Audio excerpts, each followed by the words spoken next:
Reb Aryeh Levine walked out absolutely shaken after meeting with this prisoner who was incarcerated in Eretz Yisrael. The great tzaddik in our time, Reb Aryeh Levine, it's well known, well documented that his work was most notably seen and how he would help even the lowest souls, those that had plummeted to the very bottom of even the prisons in Eretz Yisrael that have committed such egregious actions. He would pump them up, give them hope, and then literally guide them to the promised land, get them on their feet as successful adults.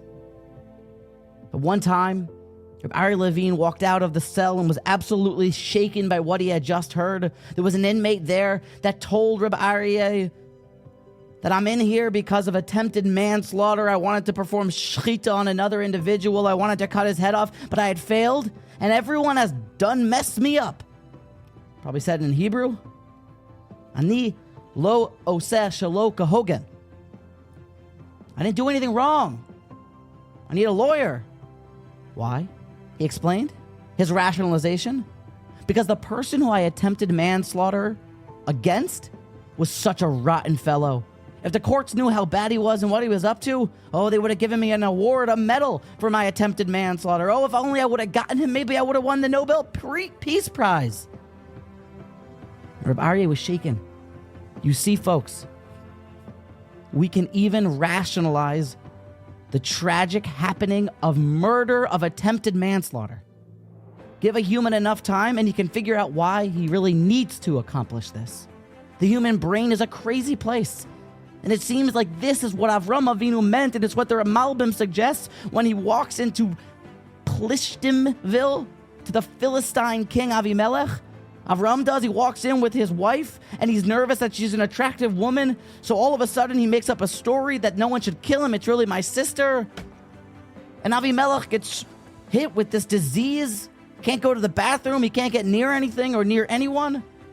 And ultimately, Avram Avinu reveals himself and he says, I told you that it was my sister because Rak, Ein, Yiras Elokim, B'Makam Hazeh, Ve'Yarguni Al Dvar Ishti.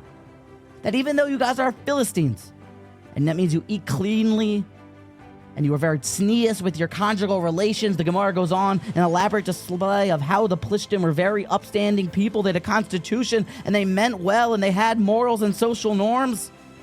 But insert one taiva. Insert a beautiful woman, Sarah Imenu.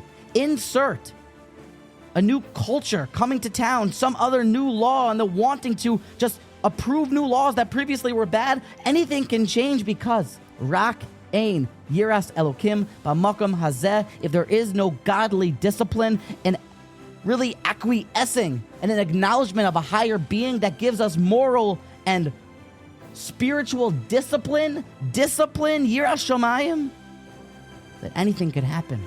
Because you can justify murder.